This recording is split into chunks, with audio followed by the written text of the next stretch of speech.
이번 시간에는 허생전 3차 시로 전개 두 번째 부분 확인하도록 하겠습니다. 빈섬을 통해 이상사회 건설을 시험하는 허생의 이야기가 드러나고 있는데요. 본문 내용 먼저 살펴보도록 하겠습니다.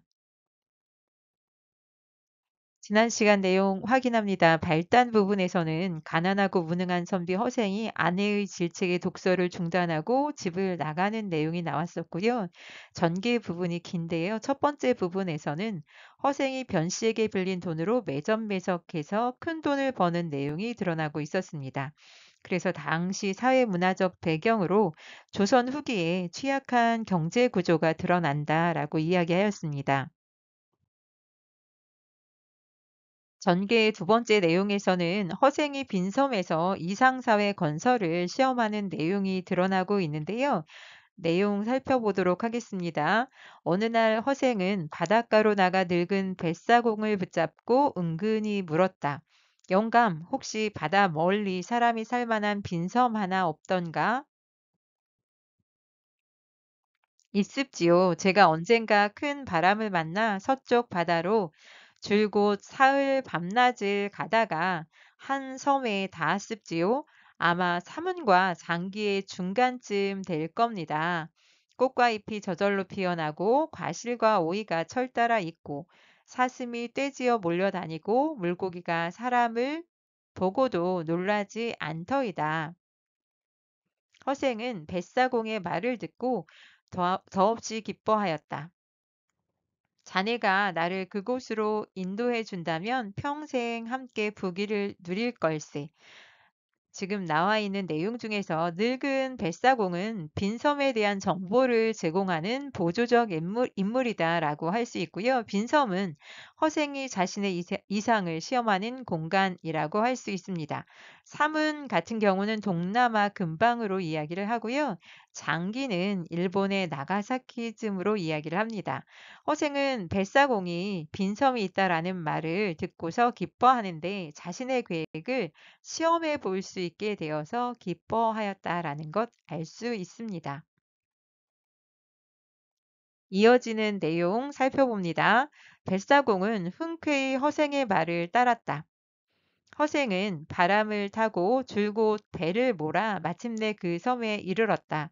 허생은 섬에서 가장 높은 곳으로 올라가 사방을 둘러보고는 썩 마음에 내키지는 않는다는 듯 말하였다.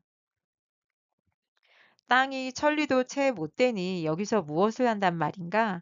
그렇지만 땅이 기름지고 물이 좋으니 아쉬운 대로 부잣집 늙은이 노릇은 할 수 있겠구나. 텅 빈 섬에 사람이라곤 하나도 없는데 대체 누구와 더불어 산단 말씀이오? 뱃사공이 고개를 갸웃거리며 물었다. 덕이 있으면 사람이야 저절로 모이게 마련이지. 덕 없는 것이 두렵지. 사람 없는 것이야 걱정할 게 있나? 지금 사방을 둘러보고는 썩 마음에 내키지 않았다라고 하였는데요.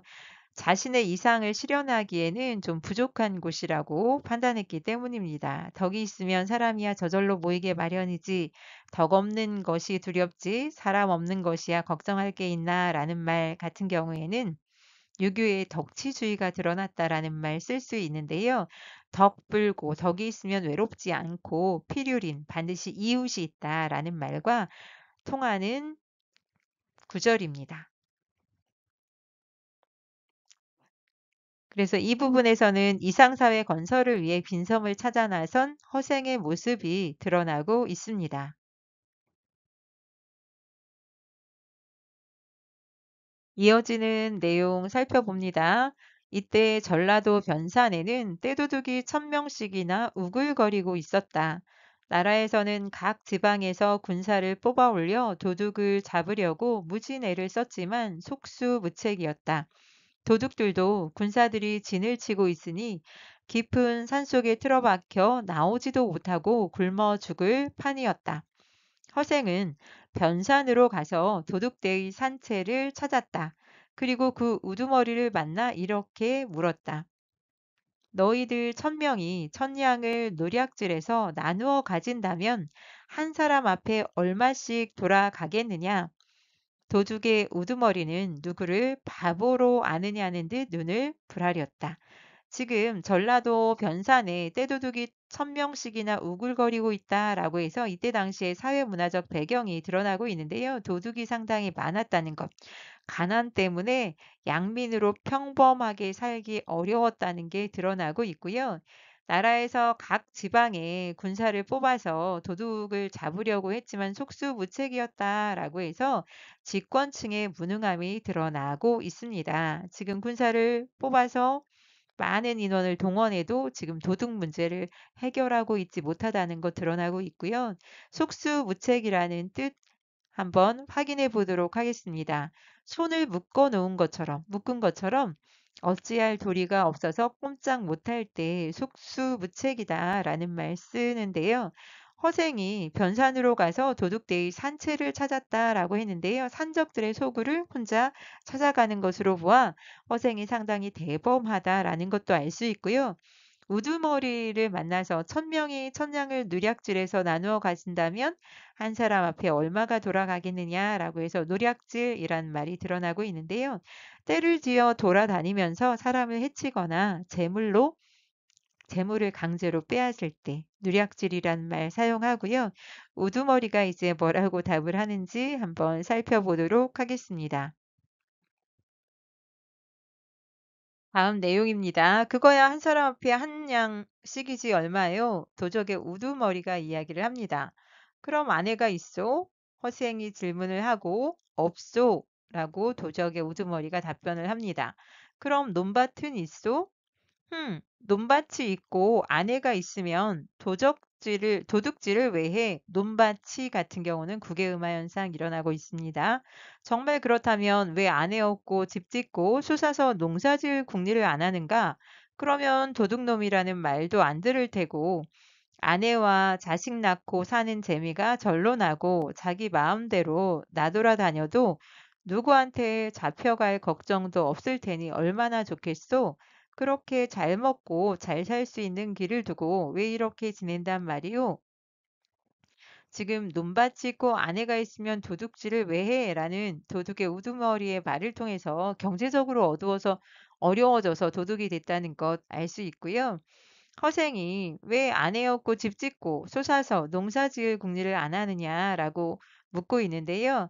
양민으로 살기 위한 조건으로, 선량한 백성으로 살기 위한 조건으로 아내가 있고 그리고 농사 지으면서 살면 평범하게 살 수 있지 않겠느냐라는 이야기를 하고 있습니다.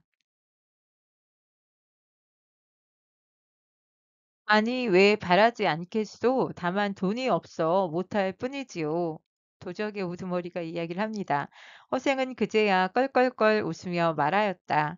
명색이 도둑질을 한다면서 돈이 없다는 게 말이 되나? 정 그렇다면 내가 마련해 주지. 내일 바닷가에 나오면 붉은 깃발을 단 배들이 보일 것이오.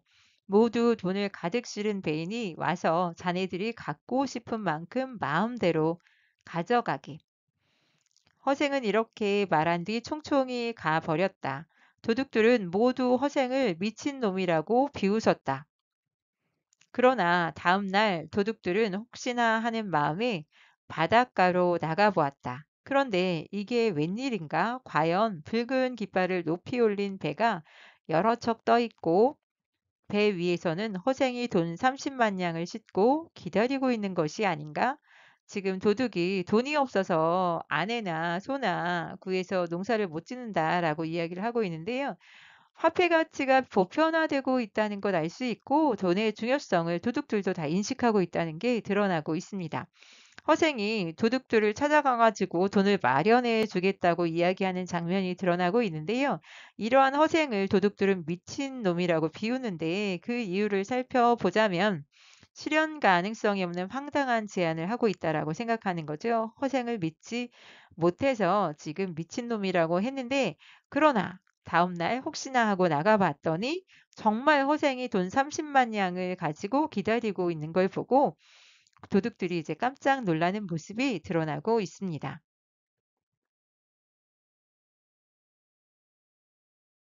도둑들은 놀라서 뒤로 자빠질 지경이었다. 도둑들은 허생이 보통 사람이 아니라 생각하고 모두 넙죽넙죽 바닥에 엎드려 절을 하였다. 그저 장군님의 분부대로 따르겠습니다. 그래, 어디 너희들이 짊어질 수 있는 만큼 짊어지고 가 보아라. 허생의 말이 떨어지기 무섭게 도둑들은 돈자루로 달려들었다. 그러나 마음뿐이지 기운기나 쓴다는 놈들도 백냥을 다 짊어지지 못하였다.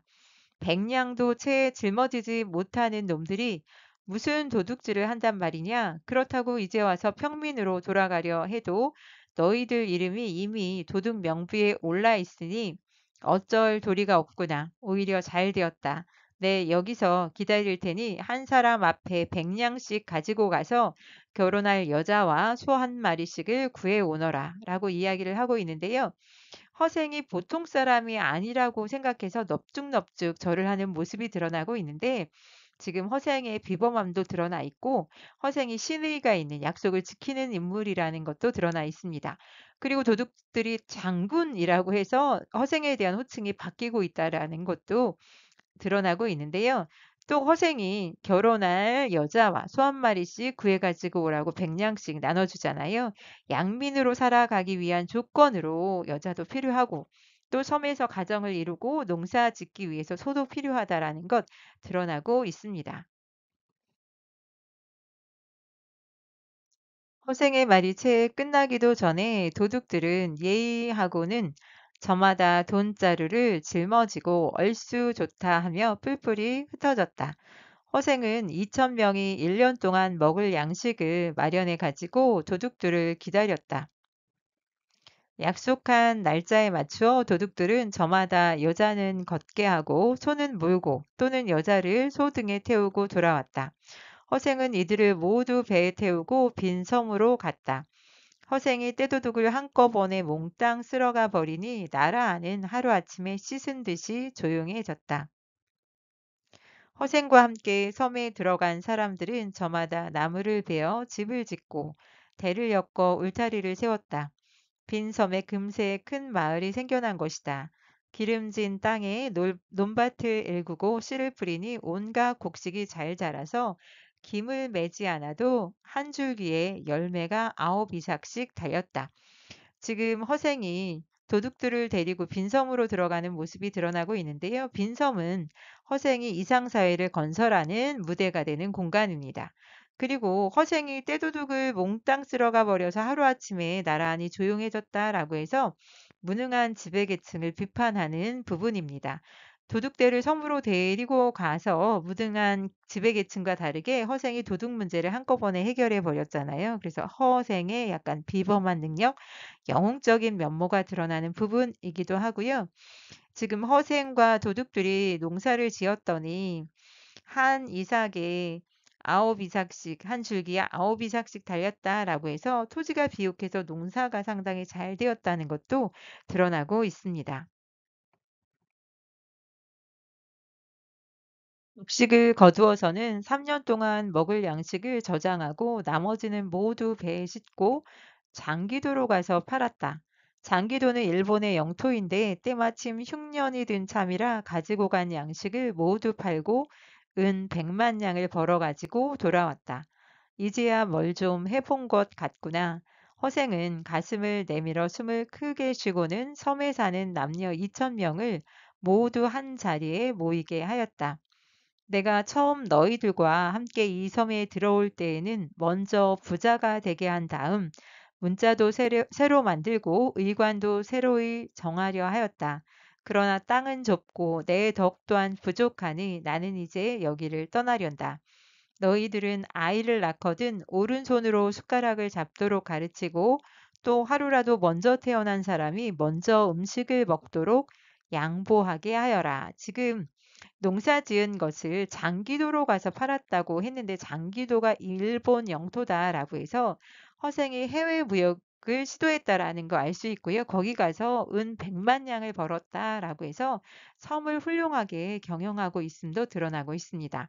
그런데 허생이 이제 2,000명을 모아놓고 이야기를 하기를 내가 먼저 섬에 들어올 때는 부자가 되게 한 다음 경제적인 기반을 마련한 다음에 문자도 만들고 그래서 문물도 정비하고 의관도 새로이 정하여 어떤 새로운 문화도 건설하려고 하였는데 땅이 너무 좁고 내 덕도 부족하니 그 한계가 드러났지요. 섬이 너무 땅이 좁다. 섬의 한계도 있고 그래서 허생이 떠나는 이유를 제시하고 있습니다. 내 덕도 부족해서 이 섬을 떠나려고 하는데 아이를 낳으면 최소한 오른손으로 숟가락을 잡게 가르치고 예전엔 오른손으로 잡는 걸 바른 예법이라고 생각해서 바른 손잡이라는 표현도 썼는데요.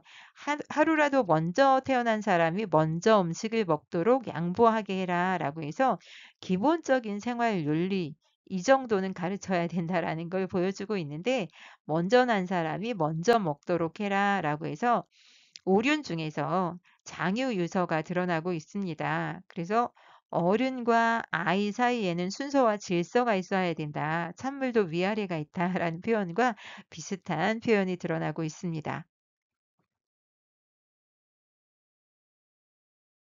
그러고는 자기가 타고 갈 배 한 척만 남겨두고 나머지 배는 모두 불살라 버렸다. 가지 않으면 오는 사람도 없겠지. 그리고 은 100만 양 중 50만 양도 바닷속에 던져버렸다. 바다가 마르면 주워갈 사람이 있겠지. 100만 양이면 조선 땅 안에서도 다 써먹을 수 없는데 하물며 이 조그만 섬에서 어디에 쓰랴. 마지막으로 그를 아는 사람들을 골라 모조리 배에 태우고 함께 조선으로 돌아왔다. 그리란 모름지기 재앙의 근원이야. 이 섬에서 재앙의 뿌리를 없애버려야지. 여기까지가 전개 두 번째 부분이라고 할 수 있는데요. 지금 자기가 타고 갈 배만 남겨두고 나머지는 다 불살라 버리는데 이것은 외부와의 왕래가 재앙의 근본이 될 수 있다고 생각해서 섬을 나오거나 들어가는 걸 막기 위해서 지금 배를 불살라 버렸다는 거 알 수 있고요.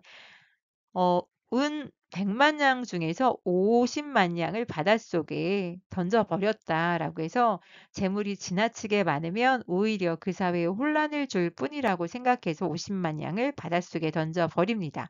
그리고 지금 그 이유 중에 100만 양이면 조선 땅 안에서도 써먹을 수 없는데 하물며 이 조그만 섬에서 이걸 어떻게 쓰겠느냐라고 해서 조선 땅 안에서도 100만 양을 쓸 수 없다라고 한다면 그만큼 조선 땅의 경제 구조가 취약하다는 게 드러나잖아요. 그래서 경제 체제의 부실함을 단적으로 보여준다라는 말도 쓸 수 있습니다. 또 그를 아는 사람, 식자라고 할 수 있는데 한자어로 모조리 배에 태워서 조선으로 돌아오면서 글이란 모름지기 재앙의 근원이다라고 이야기를 하고 있는데요. 어, 인간이 지켜야 될 기본 덕목 외의 지식이나 학문이 재앙이 될 수 있다고 생각해서 그를 아는 사람이 몽땅 태워서 조선으로 돌아옵니다. 그러면서 지금 섬에서 재앙의 뿌리를 없애겠다라는 표현이 드러나고 있는데요. 이럴 때 식자우환이라는 한자성어 쓸 수 있는데요. 학식이 있는 곳이 오히려 근심을 사게 된다는 의미로 아는 것이 병이다라는 속담과도 통하는데요. 의미로는 관념적인 공리공론을 일삼던 당대 지식인의 행태를 비판한다라는 말도 쓸 수 있는데 공리공론 그러면 실천이 따르지 않는 헛된 이론이나 논의를 공리공론이란 말을 씁니다. 실천은 없이 이론만 있는 것 그것을 이제 비판한다라고 볼 수 있습니다. 전개의 두 번째 내용, 위에도 계속 제시하고 있었는데요. 허생이 빈섬에서 이상사회 건설을 시험하고 있는데 조금 더 구체적으로 표현한다면 허생이 나라에 들끓던 군도들을 빈섬으로 데려가서 이상사회 건설을 시험하는 부분, 시도하는 부분이 드러나고 있습니다. 전개의 두 번째 부분 간단하게 확인하고 넘어갑니다. 전개에 드러나는 사회문화적 배경으로 변산 지역에 나라의 도둑대가 들끓는다라는 표현을 통해서 나라의 도둑대가 들끓고 백성들의 삶이 피폐하다는 것 알 수 있고요. 허생의 행동을 통해서 현실을 풍자했다라는 말도 쓸 수 있는데요. 변산의 떼도둑을 빈섬에 데려가 새로운 사회를 건설하잖아요. 그래서 나라의 우환을 없앨 수 있는 해결 방안을 제시하고 있다라는 말도 쓸 수 있는데요. 사회의 치안 해결과 덕을 추구하는 모습도 드러나고 농업을 통해서 자급자족하는 그 모습도 그 섬에서의 모습에서 드러나고 있고요. 장기도로 가서 양식을 파는 해외 무역도 시도하고 있다는 것 드러나고 있습니다. 그래서 양민이 도둑이 될 수밖에 없는 현실을 비판하고 빈민을 구제하기 위한 이용후생의 실천을 강조하고 있다라는 말 쓸 수 있는데 이용후생의 뜻 제시합니다. 기구를 편리하게 쓰고 먹을 것과 입을 것을 넉넉하게 하여 국민의 생활을 나아지게 하는 것을 이용후생이란 표현을 사용합니다. 이번 시간에는 여기까지 살펴보도록 하겠습니다. 수고하셨습니다.